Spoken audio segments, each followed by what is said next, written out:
કથાનું બંધારણ તમને કહું. આમ તો ભગવાન મહાદેવજી આ કથાનું ગાયન કર્યું અને ત્યારે 12 સંહિતાઓ હતી અને 100 કરોડ શ્લોક હતા. અને એ કથા ભગવાન નંદિકેશ્વરે સાંભળી. અહીંયા ઋણમુક્તેશ્વર, મુક્તેશ્વર અને ભગવાન ઋણેશ્વર એ 3 શિવલિંગોની સામે એક ભૃંગી છે અને એક નંદી છે. 2 નંદી મહારાજ બિરાજે છે અને 3 કુર્મ છે. આવું સુંદર દ્રશ્ય અહીંયા આપણા પિંડારક તીર્થમાં છે. તો શિવાલયમાં જે બિરાજે છે નંદી એ નહીં, પણ શિલાદ મુનિના પુત્ર છે ભગવાન નંદિકેશ્વર. એમને મહાદેવના મુખેથી આ કથાનું શ્રવણ કર્યું છે. આમ તો ભગવાન મહાદેવજી ભવાનીને કથા સંભળાવતા હતા, પણ કથાનું શ્રવણ કરનારા શિલાદ મુનિના પુત્ર ભગવાન નંદિકેશ્વર હતા. શિવના મુખેથી કથાનું શ્રવણ કરી ભગવાન નંદિકેશ્વરે મંદરાચલ પર્વતમાં તપસ્યા કરતા સનત કુમારોને ભગવાન મહાદેવની કથા કહી છે. ભગવાન નંદિકેશ્વરના મુખેથી કથાનું શ્રવણ કરી સનત કુમારો એ કથાનો સંદેશ લઈ મહાન તપસ્વી ભગવાન વેદવ્યાસજીની પાસે આવે છે અને ભગવાન મહર્ષિ વેદવ્યાસજીને આ કથા સંભળાવે છે. અને વ્યાસજી આ કથાનું શ્રવણ કરે છે અને ભગવાન મહર્ષિ વેદવ્યાસજીને થયું આ ભગવાન મહાદેવના સંદેશનો વ્યાપ થાય, આ ભગવાન મહાદેવની કથા દૂર દૂર સુધી પહોંચે, એના માટે આ કથા હું કોને ભણાવું? તો ભગવાન મહર્ષિ વેદવ્યાસજીના સદ શિષ્ય જે સૂત પુરાણેજી હતા, ધૈર્યવાન, જ્ઞાની, બુદ્ધિને વરેલા, દીર્ઘ દ્રષ્ટિવાળા અને શબ્દોના પૂજારી હતા. કોઈને પણ નિરુત્તર કરી શકે છે આવા એક શ્રેષ્ઠ વક્તા સૂત પુરાણેજી હતા. અને ભગવાન મહર્ષિ વેદવ્યાસજીએ સૂત પુરાણેજીના ભગવાન મહાદેવની કથા ભણાવી છે. સંભળાવી નહીં, ભણાવી. સાંભળેલું ભૂલાઈ જાય, ભણેલું બહુ લાંબા સમય સુધી યાદ રહે છે. સૂત પુરાણની ભગવાન મહર્ષિ વેદવ્યાસના મુખેથી કથા ભણ્યા છે. પહેલા ભણવું પડે, ત્યાર પછી કોઈને સંભળાવી શકાય. અને સંપૂર્ણ કથા ભગવાન વ્યાસે સૂત પુરાણજીને ભણાવી અને કથાનો સંદેશ લઈ ભગવાન મહર્ષિ વેદવ્યાસના સદ શિષ્ય, મહાદેવના પરમ ભક્ત, સદગુરુ ભગવાન વ્યાસજીને સમર્પિત ધૈર્ય બુદ્ધિ ધારણ કરનારા એવા સૂત પુરાણજી પ્રયાગ તીર્થમાં આવે છે, જ્યાં ગંગા, યમુના અને માતા સરસ્વતી બિરાજે છે. સર્વ તીર્થોમાં શ્રેષ્ઠ તીર્થ છે. ધર્મક્ષેત્રે મહાક્ષેત્રે ગંગા કાલિંદી સંગમે પ્રયાગે પરમ પૂર્ણે બ્રહ્મલોકસ્ય વર્તમાને. બ્રહ્મલોકના માર્ગ સમાન એ દિવ્ય તીર્થ છે, જ્યાં સ્વયં ગંગાજી બિરાજે છે, યમુનાજી બિરાજે છે, માતા સરસ્વતી બિરાજે છે. ઋષિમુનિઓની તપસ્થલી છે. ભારદ્વાજ ઋષિની સુંદર તપસ્થલી, યજ્ઞવલ્ક મહારાજનો સુંદર કથા સંવાદ છે. રામજીથી ચરણોથી વિભૂષિત થયેલી દિવ્ય ધરા એ પ્રયાગ તીર્થ છે, જ્યાં સુતેલા હનુમાનજી છે, જ્યાં કુંભની જ્યાં મહાકુંભથી વિભૂષિત થયેલી ધરા એ પ્રયાગ તીર્થ છે. એ પ્રયાગ તીર્થમાં દીર્ઘકાલ સુધી ચાલે તેવું એક મહાન યજ્ઞ 88,000 ઋષિઓ કરી રહ્યા છે. સૂત પુરાણજી બધા જ ઋષિઓનું દર્શન કરવા માટે પ્રયાગ તીર્થમાં આવે છે. દરેક ઋષિ મહાત્માઓએ જોયું કે સૂત પુરાણજી પધારી રહ્યા છે અને સૌને ખબર છે કે આ પરમ વક્તા છે, કંઈક નવું સાંભળવા મળશે, કંઈક નવું જાણવા મળશે. એટલે જે કથા જિજ્ઞાસુ મહાત્માઓ હતા જેને કથા બહુ જ પ્રિય હતી, એ બધા જ ઋષિઓએ ભેગા મળીને સૂત પુરાણનું બહુ મોટું સ્વાગત કર્યું છે, બહુ મોટું સન્માન કર્યું છે. અને સૂત પુરાણને ઊંચા આસન ઉપર બેસાડવામાં આવ્યા છે. અને દરેક ઋષિ મુનિઓએ હાથ જોડી સૂત પુરાણને કહ્યું છે કે હે સૂત પુરાણજી, અમને મહાદેવ વિશે કાંઈ સમજાવવાનો પ્રયાસ કરો. ત્યારે સૂત પુરાણે કહે છે, હમણાં જ મારા સદગુરુ ભગવાન વેદવ્યાસજીએ મને શિવ મહાપણ ભણાવ્યું છે. હજી મેં કોઈ નથી કહ્યું. આ પહેલી જ વાર હું તમને કહેવાનો પ્રયાસ કરીશ. હમણાં તાજું સાંભળીને આવ્યો છું, એટલે બધું જ મને યાદ છે. અને બધી જ ભગવાન મહાદેવની કથાઓ હું તમને કહેવાનો પ્રયાસ કરીશ. સર્વે ઋષિઓએ કહ્યું કે અમને સૌને સંતુષ્ટ કરો. અમારા સૌની જિજ્ઞાસા છે કે અમારે ભગવાન મહાદેવના વિશે ઘણું બધું સાંભળવું છે, ઘણું બધું અમારે જાણવું છે. આપ અમને કહેવાની કૃપા કરો.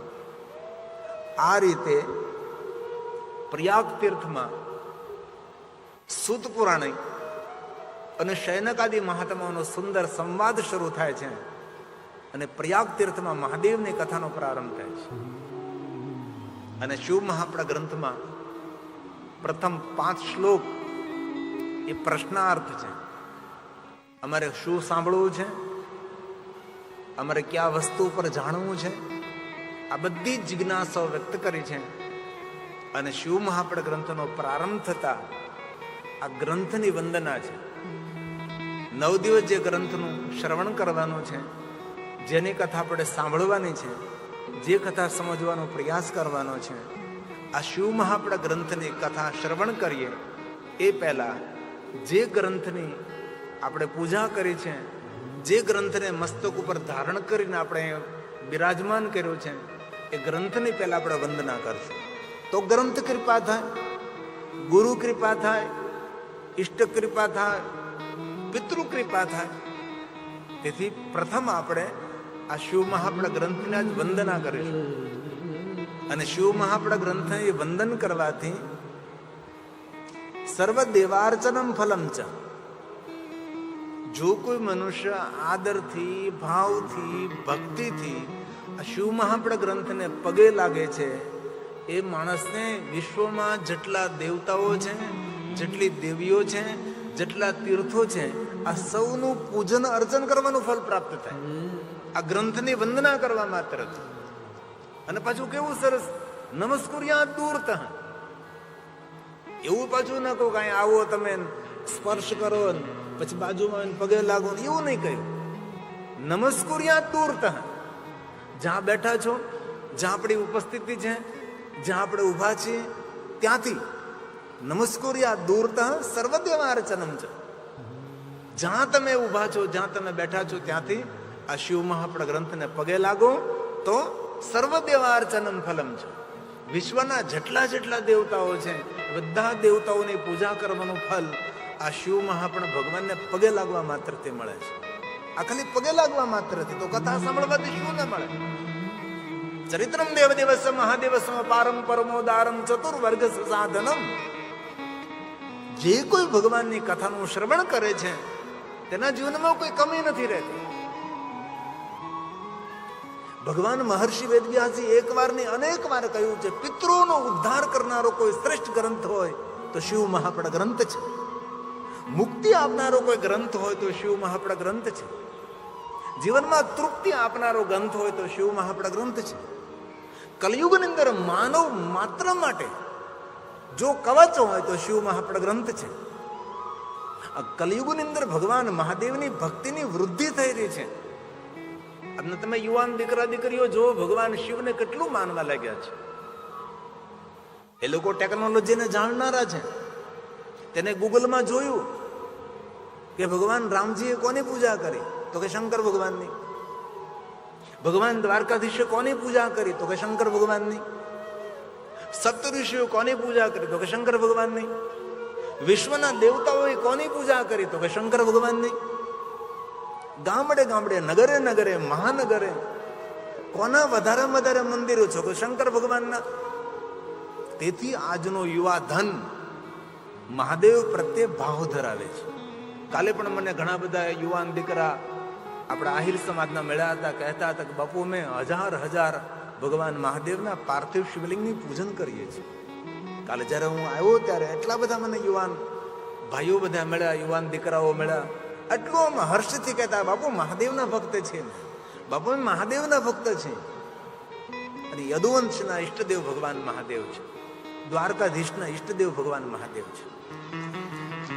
એમના ઈષ્ટ કુલ પરંપરામાં શિવ છે. આ શિવ મહાપ્રદ ગ્રંથની અંદર કૃષ્ણ ભગવાનની શિવ ભક્તિનું કેટલું વર્ણન છે. દ્વારકાધીશ ભગવાન કૃષ્ણજી બહુ જ મહાદેવની ઉપાસના કરી. ઉપમન્યુ ઋષિના ચરણોમાં બેસી શિવ વિદ્યા, મંત્રી વિદ્યા, ક્રિયા વિદ્યા, શાંભવી વિદ્યા, પંચાક્ષરી વિદ્યા, આ બધી જ વિદ્યાઓ ભગવાન કૃષ્ણજીએ ઉપમન્યુ ઋષિના ચરણોમાં બેસીને આદરપૂર્વક ગ્રહણ કરી. અને જે પ્રમાણે ઉપમન્યુ ઋષિએ કહ્યું તે પ્રમાણે દ્વારકાધીશ ભગવાન કૃષ્ણજીએ મહાદેવની ઉપાસના કરી છે. અને જે ભગવાન કૃષ્ણજીએ મહાદેવ પાસે માંગ્યું છે એ બધું ઉદાર બની ભગવાન મહાદેવે દ્વારકાધીશ કૃષ્ણ ભગવાનને આપ્યું છે. તેથી ભગવાન કૃષ્ણની મૂળમાં ભગવાન મહાદેવની ઉપાસના છે, મહાદેવની ભક્તિ છે.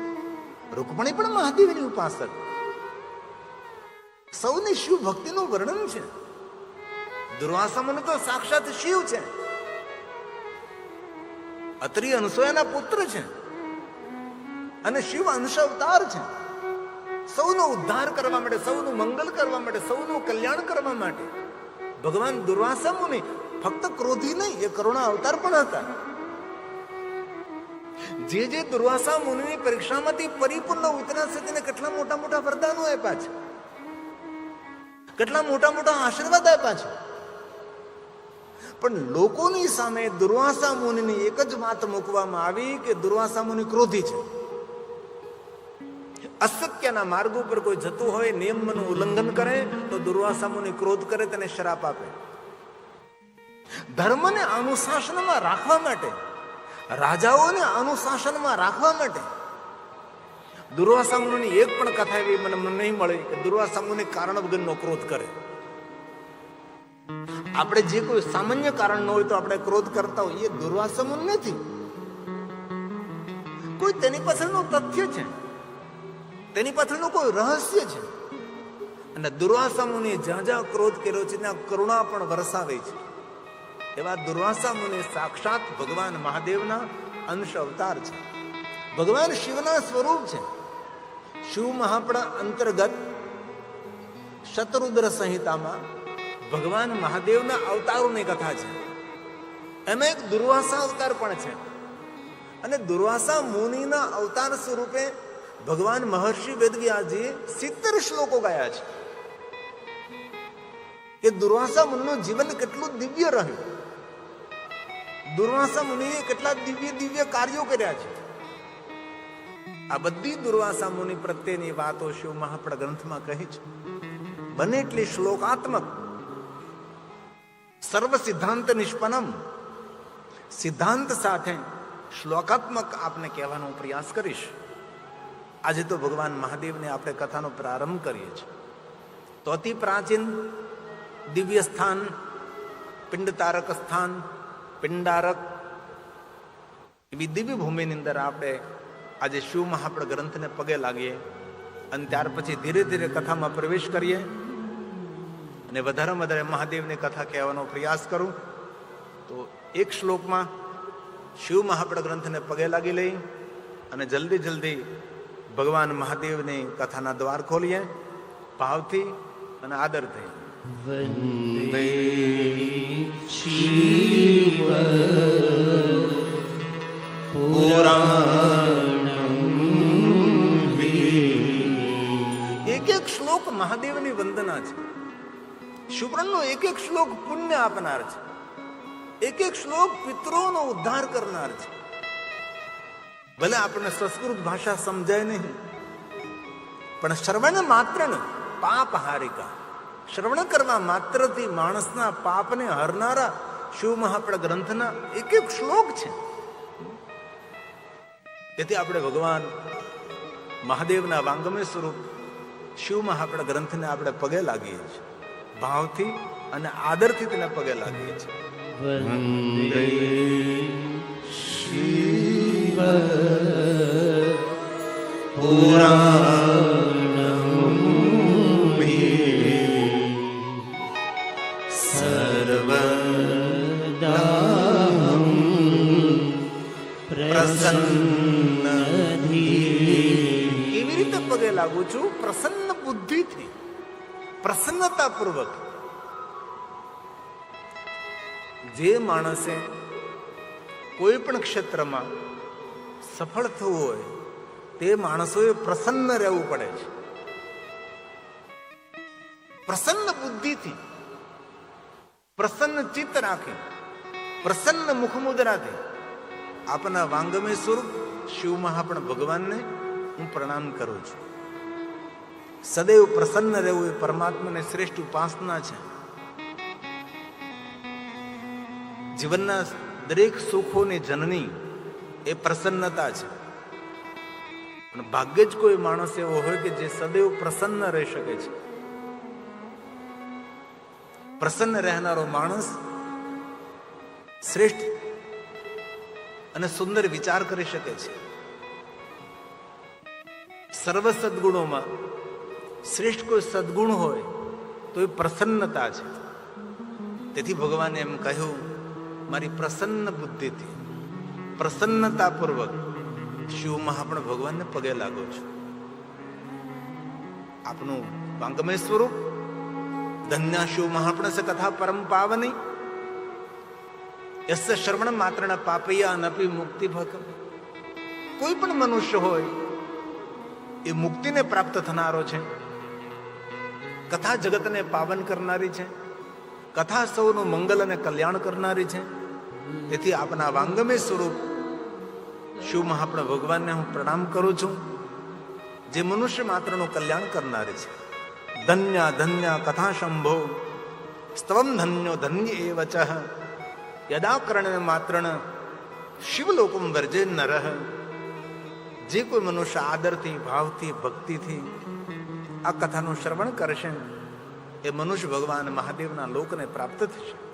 તેના પિતૃઓ બધા જ પ્રસન્ન થઈ આશીર્વાદ દેશે. જે મનુષ્ય ભગવાન મહાદેવની કથાનું શ્રવણ કરશે એ મનુષ્ય કૃતાર્થ રહેશે, એ મનુષ્ય ધન્ય રહેશે. જે કોઈ મનુષ્ય ભગવાન મહાદેવની કથાનું શ્રવણ કરશે તેના પુણ્યનું વર્ણન કોઈ સંત, સાધુ, ઋષિ, મુનિ, કોઈ ધર્મ ગ્રંથ નહીં કરી શકે. જે કોઈ ભગવાન મહાદેવની કથાનું શ્રવણ કરતો હશે એ મનુષ્ય સાક્ષાત મહાદેવનું સ્વરૂપ કહેવાશે. તેથી જે મનુષ્ય પોતાનું સર્વ મંગલ કરવું હોય એ મનુષ્ય માત્ર બસ એક જ જીવનનું લક્ષ્ય રાખવું, શિવ પ્રાપ્તિર ભવે.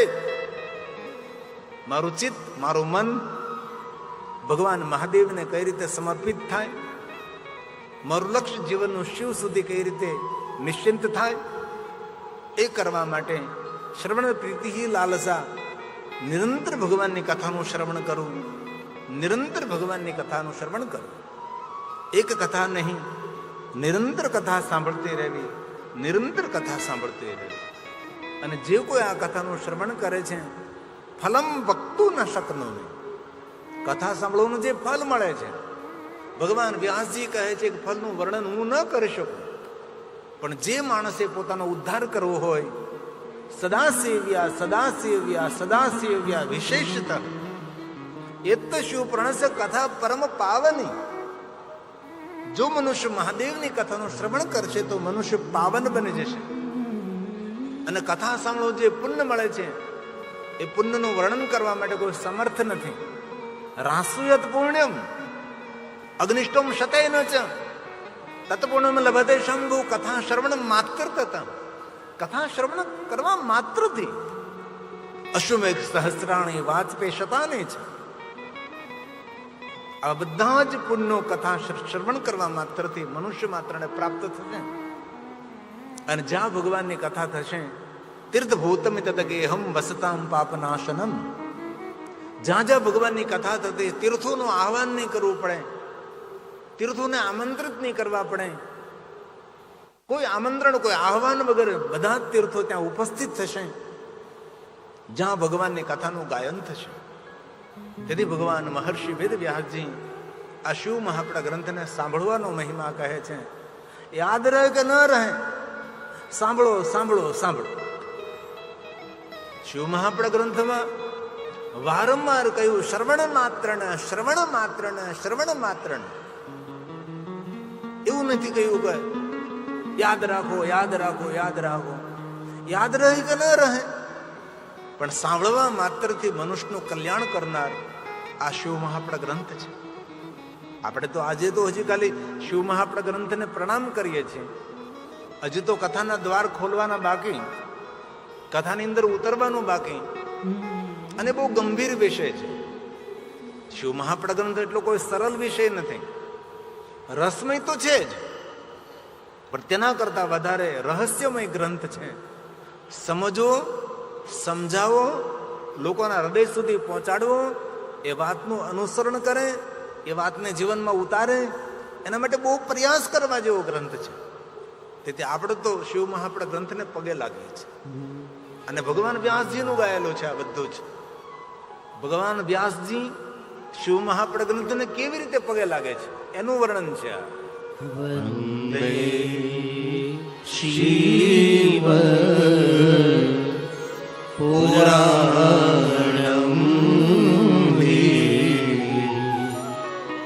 સર્વદાહં પ્રસન્નધિ શિવ પ્રસન્નતાં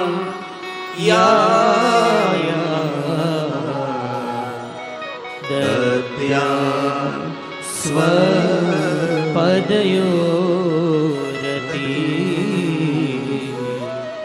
દત્યા સ્વપદયોરતિ. હે મહાદેવજી, આપના ચરણોમાં પ્રેમ સમર્પિત કરી મારી પ્રસન્ન બુદ્ધિથી આપના વાંગમય સ્વરૂપ શિવ મહાપણ ભગવાનને હું પગે લાગુ છું. આવી રીતે શિવ મહાપડા ગ્રંથને વંદના કરી છે. અને ત્યાર પછી શિવ મહાપડા ગ્રંથનું મહાત્મય ગાયું છે. આ ગ્રંથનું મહાત્મય શું? જે આ ગ્રંથનું પારણ કરે છે એનું પુણ્ય કેટલું, એનો મહિમા કેટલો. કોઈ પણ જાતિના, કોઈ પણ જ્ઞાતિના, કોઈ પણ વર્ણના, કોઈ પણ દેશના જે મનુષ્ય શિવ મહાપડા ગ્રંથનું પારણ કરે છે અને પારણ કરવાનું જે ફલ મળે છે એનું વર્ણન કરવા માટે વ્યાસજીએ કહ્યું, મારી પાસે કોઈ શબ્દો નથી. અને જે કોઈ સંપૂર્ણ શિવ મહાપડા ગ્રંથોનું પારણ કરે છે, પ્રથમ શ્લોકથી લઈને અંતિમ શ્લોક સુધી સા જીવન મુક્ત ઉચ્ચતે. એ મનુષ્ય જીવિત હોય તો પણ એ મનુષ્યને મુક્ત સમજવું.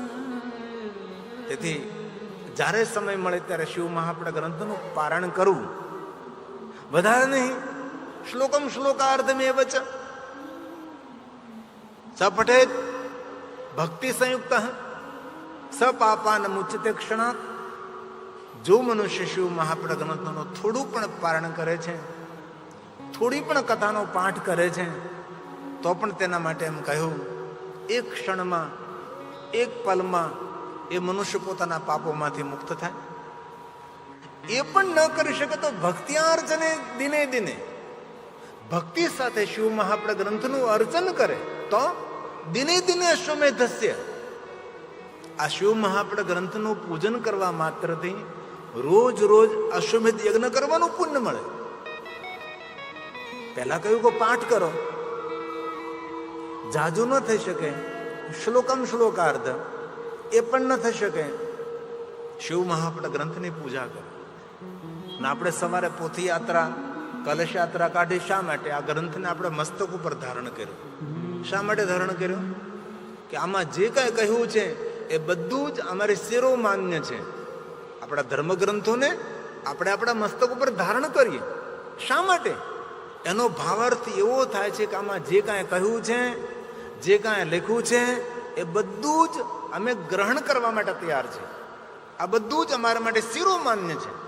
એટલે આપણા ધર્મગ્રંથોને આપણા મસ્તક ઉપર ધારણ કરીએ છીએ. અને મસ્તક ઉપર ધારણ કરીને ત્યાર પછી આપણા ગ્રંથને વાજતે ગાજતે માન સન્માન પૂર્વક આ શિવ મહાપડા ગ્રંથને આપણે અહીં બિરાજમાન કરીએ છીએ, સ્થાપિત કરીએ છીએ. પછી તેની પૂજા કરીએ છીએ, પછી તેની વંદના કરીએ છીએ, પછી આ ગ્રંથની આરતી ઉતારીએ છીએ. શા માટે? કે આમાં જે કંઈ કહ્યું છે એ બધું જ અમારા હિત માટે છે. આમાં જે કાંઈ કહ્યું છે અમારા સુખ માટે છે, અમારા સૌના કલ્યાણ માટે છે. એ ભાવ પ્રગટ કરવા માટે આપણે બધું જ આ પોથી યાત્રાની અંદર, કલશ યાત્રાની અંદર આવું આપણે સુંદર શોભા યાત્રા કરીએ છીએ આપણે. તો ભગવાન મહર્ષિ વેદવ્યાસજીએ કહ્યું છે કે જે કોઈ આ ગ્રંથનું શ્રવણ કરશે, સેવન કરશે, ગાયંતયો અહર્નિશમ, દિવસ ને રાત્રે જે શિવ મહાપણનું ગીત ગાશે, દેવા ઇન્દ્ર પુરોગમઃ, દેવ સમૂહ સાથે ઇન્દ્ર ઉપસ્થિત રહેશે, એમની સેવા કરવા માટે પ્રતીક્ષા કરશે. જે ગ્રંથનું શ્રવણ કરશે, જે ગ્રંથનું ગાયન કરશે, એનો અદ્ભુત મહિમા રહેશે. અને જીવનમાં ક્યારેક અવસર મળે તો સપ્ત સંહિતા માદરાત પરિપૂર્ણ પઠેદ્યસ્તુ સ જીવન મુક્ત ઉચ્ચતે. ક્યારેક જીવનમાં વ્યસ્ત સમયમાંથી સમય કાઢી અને જે શિવ મહાપણ ગ્રંથનું પૂર્ણ પારણ કરશે એ માણસ જીવનના દરેક પાપ કર્મોમાંથી મુક્ત થઈ પરમ ગતિને પ્રાપ્ત થશે. એ મનુષ્યની પાછળ કોઈ પણ કર્મકાંડ, ક્રિયાકાંડ નહીં કરવામાં આવે તો પણ સજીવન મુક્ત ઉચ્ચતો એ મનુષ્ય મુક્તિને પ્રાપ્ત થશે. આવો આ ગ્રંથનો અદ્ભુત મહિમા છે. તેથી પ્રસન્ન બુદ્ધિથી, પ્રસન્નતાપૂર્વક શિવ મહાપડ ગ્રંથને ભગવાન મહર્ષિ વેદવ્યાસજીએ વંદના કરે છે. આ ગ્રંથનો મહિમા કેટલો? તો કે શિવ મહાપડમ તિલકમ ખલુ સત્પુરાણમ. સત્ય વસ્તુ આ ગ્રંથમાં કહી છે. મનુષ્ય માત્રના મંગલ માટે, મનુષ્ય માત્રના કલ્યાણ માટે, તેના સુખ માટે, તેના પરિવારના ઉદ્ધાર માટે આ ગ્રંથમાં વેદ સંમત વાતો કરે છે. આમાં કોઈ શાસ્ત્ર વિરુદ્ધ, વેદ વિરુદ્ધ વાત નથી, વેદ સંમત છે. આ બધા જ પુરાણોમાં શિવ મહાપડા ગ્રંથ એ તિલક સમાન છે. કેટલી સુંદર ઉપમા આપી, તિલક સમાન છે. કારણ કે તિલક એ શુભ છે, તિલક એ મંગલ છે, તિલક એ પ્રધાન છે. તિલક નથી તો બધું અશુભ છે. આપણા કાર્યનો પ્રારંભ આપણે તિલકથી કરીએ, સ્વાગત તિલકથી કરીએ, અને આપણે તિલક કરીએ તો આપણું રૂપ મંગલમય છે, આપણું રૂપ શુભ છે, દર્શનીય છે. ગમે એટલા સુંદર વસ્ત્રો પહેર્યા હોય, ગમે એટલા સોના ચાંદીના આભૂષણો પહેર્યા હોય, પણ જ્યાં સુધી કપાળમાં તિલક નથી ત્યાં સુધી બધું જ અમંગલ, અશુભ આપણે માનીએ છીએ. કપાળમાં તિલક થાય, કપાળમાં ચાંદલો થાય પછી શુભ છે. તેથી શિવ મહાપડા ગ્રંથ પુરાણોમાં તિલક સમાન છે, શ્રેષ્ઠ ગ્રંથ છે. આ ભગવાન વ્યાસજી બોલ્યા છે, શૈવં પુરાણ તિલકં ખલુ સત્પુરાણમ વેદાંત વેદ વિલસત પરમ વસ્તુ ગીતમ. જે કોઈ શિવ મહાપડા ગ્રંથનું ગીત ગાશે, જે કોઈ અધ્યયન કરશે, જે કોઈ પાઠ કરશે, જે કોઈ ગ્રંથનું પૂજન કરશે, જે કોઈ આ ગ્રંથનું શ્રવણ કરશે, એના માટે ભગવાન મહર્ષિ વેદવ્યાસજી વચન આપ્યું છે. કેવું વચન? યો વે પઠે ચ શૃણુયાત પરમાદરેણ. લેકિન શરત રાખી છે, પરમ આદર કે સાથ. બહુ આદર ભક્તિથી જે મનુષ્ય ભગવાન મહાદેવની કથાનું શ્રવણ કરશે, ભગવાન મહાદેવ તેને પ્રેમ કરવાના છે, ભગવાન શિવજી તેનો આદર કરશે. પરમ આદરણીય. સાંભળવા ખાતર સાંભળવાનું નહીં, ભક્તિ સાથે, ભગવાનની ઉપાસના સાથે હું ભગવાનનું અનુષ્ઠાન કરું છું, હું ભગવાનની પૂજા કરું છું, મારા ઈષ્ટદેવની હું કથાનું શ્રવણ કરું છું, મારો મારા પૂર્વજોનો ઉદ્ધાર કરવા માટે હું ભગવાનની કથા સાંભળું છું, મારી કામના, મારી મનોકામના પૂર્ણ કરવા માટે હું કથા સાંભળું છું. અને કથામાં ભાવ, ભક્તિ, અને શ્રદ્ધા રાખીને હું કથા સાંભળી રહ્યો છું, આવા આદર સાથે જે કથા સાંભળે છે એમના માટે ભગવાને કહ્યું છે શંભુ પ્રિય સહી લભે પરમાંગતિ શંભુ પ્રિય સહી લભે પરમાંગતિ એમના પૂર્વજોની પરમ ગતિ થશે, એમની બધી જ કામનાઓની પૂર્તિ થશે. કથા કલ્પવૃક્ષ છે, કથા કામધેનુ છે, કથા ચિંતામણી છે, ચિંતાને દૂર કરનારી, બધું જ ચિંતન સાર્થક કરાવનારી આ ભગવાનની કથા છે. તવે જીવનમ ધન્ય. જે મનુષ્ય ભગવાનની કથાનું શ્રવણ કરે છે એ મનુષ્યનું જીવન ધન્ય છે. આવું શિવમાં આપણા ગ્રંથના પ્રારંભમાં કહ્યું છે. આ જે આમાં કહ્યું છે એ હું તમને કહેવાનો પ્રયાસ કરું છું. ધીરે ધીરે કથાના દ્વાર ખોલે છે, એ જ રીતે આપણા પણ ભાગ્ય ખુલે છે. આવો આ ગ્રંથનો અદ્ભુત મહિમા છે. તેથી જે કોઈ કથા સાંભળે છે એમના માટે ભગવાન મહર્ષિ વેદવ્યાસજીના વચનો છે. આ બધા વરદાન છે. પહેલું વરદાન કેવું છે? તવેવ જીવનમ ધન્ય. જે કોઈ મનુષ્ય મહાદેવની કથા સાંભળે છે તેનું જીવન ધન્ય છે.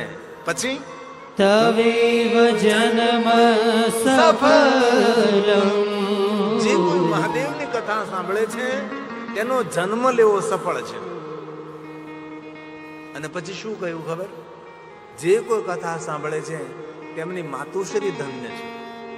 જે કોઈ કથા સાંભળે છે તેના પિતાશ્રી ધન્ય છે. આ ભગવાન વ્યાસ બોલ્યા છે. હું તો ખાલી મધ્યસ્થી છું. હું તો ટીચરનું કામ કરું, શિક્ષકનું કામ કરું છું.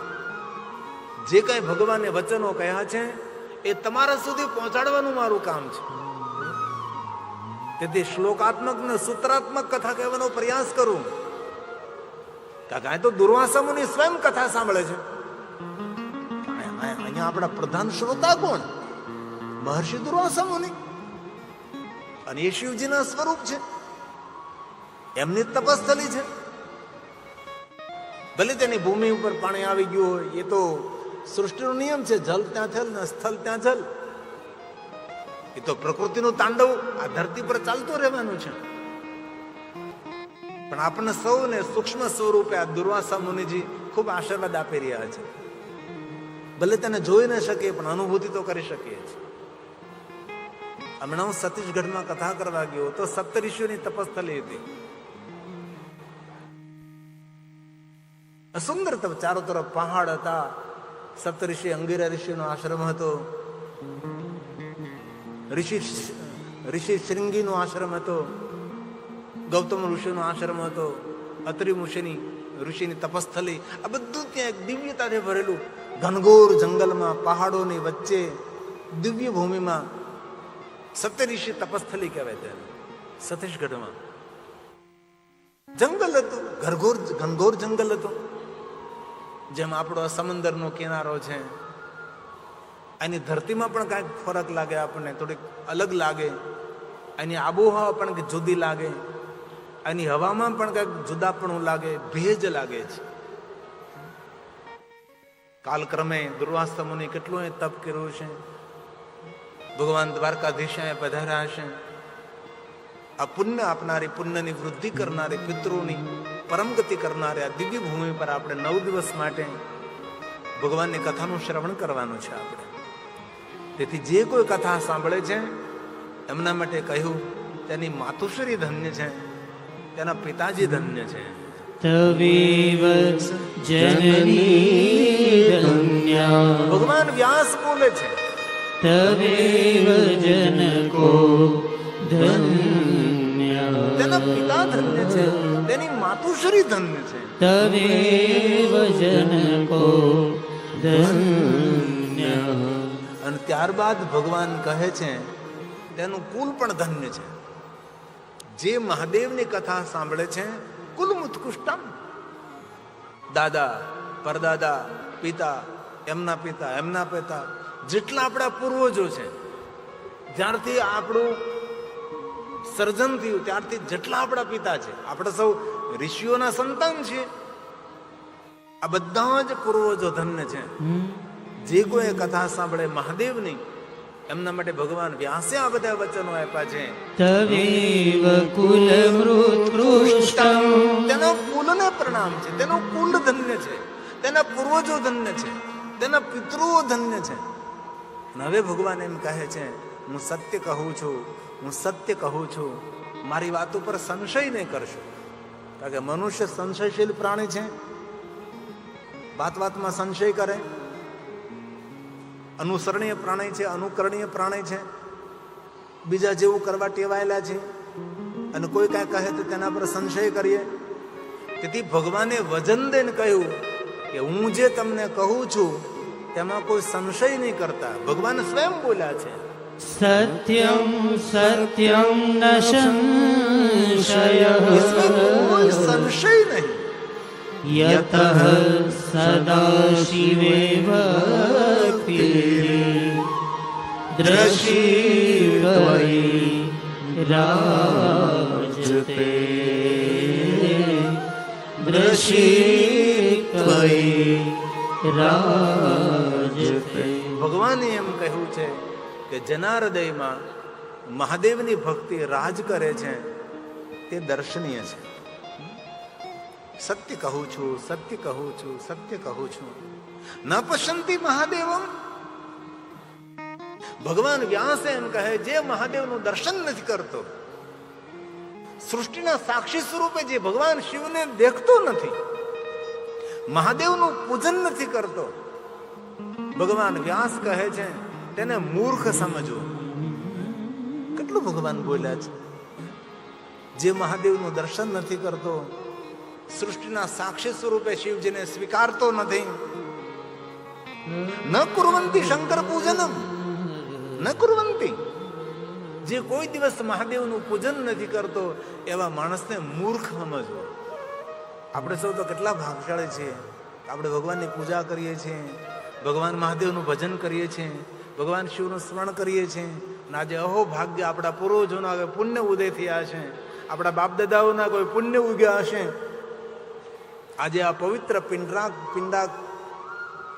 પિંડતારક તીર્થમાં, પિંડારક તીર્થની અંદર આપણે ભગવાન મહાદેવની કથાનું શ્રવણ કરી રહ્યા છીએ. અહીંયા કથા સાંભળવાથી અનંત ગણું ફળ મળે છે. અહીં કથા સાંભળવાથી ઋષિ મુનિઓના આશીર્વાદ મળે છે. અહીં કથા સાંભળવાથી દુર્વાસા મુનિ પ્રસન્નતા મળે છે. આમ તો આ પાછળ જાય તો કલ્પના કરી તો કેવી કલ્પના થાય કે દુર્વાસા મુનિએ રહેતા હશે, દુર્વાસા મુનિએ તપસ્યા કરતા હશે, ભગવાન કૃષ્ણજી દુર્વાસા મુનિને મળ્યા હશે, દુર્વાસા મુનિ રથ ઉપર સવાર થયા હશે, એ ભગવાન કૃષ્ણને રૂકમણીજી રથ ખેંચતા હશે. કેટલા તપસ્વી દુર્વાસા મુનિ, સાક્ષાત શિવ સ્વરૂપ છે, શિવજીના અંશ છે. એટલે આપણે સૌ તો આપણા ભાગ્યની સરાહના કરીએ છીએ કે આ પવિત્ર તીર્થમાં આપણે ભગવાન મહાદેવની કથાનું શ્રવણ કરી રહ્યા છીએ. આમાં કેટલા દાતાઓએ દાન કર્યું છે, કેટલાય મોટું યોગદાન કર્યું છે, કેટલો સહયોગ આપ્યો છે, કેટલા સ્વયંસેવકોએ કામ કર્યું છે. આ 500 વીઘાની આસપાસમાં પથરાયેલું આ બધું સમિયાણું આપણું, જ્યાં જો ત્યાં મંડપ મંડપ, મોટા મોટા પંડાલો, કેટલી મોટી વિષ્ણુ યજ્ઞશાળા, ભગવાન સાક્ષાત બિરાજે. આમ દેખો તો ન કરો પાણી, સમંદર દેખાય. આ બધું જુઓ તો ન કરો શ્રોતાઓની સંખ્યા, ભગવાનના સ્વરૂપો માણા દેખાય. કેટલું મોટું તમે જુઓ તો ખરા, કેવું આ તીર્થ સ્થાન છે. મને તો આવી કલ્પના નહીં હતી કે એટલું મોટું ભવ્ય, એટલું મોટું દિવ્ય, એટલું મોટું તીર્થ. બસ કથાના માધ્યમથી એક જ મારો ઉદ્દેશ રહેશે કે દૂર સુધી દેશ વિદેશમાં, ગામડે શહેર પિંડારક તીર્થની વાત પહોંચે અને વિશ્વના બધા જ માણસો આ તીર્થમાં આવતા થાય. એ જ કથાનો મારો ઉપદેશ રહેશે. દેશ દુનિયામાં વાત ફેલાવીશ.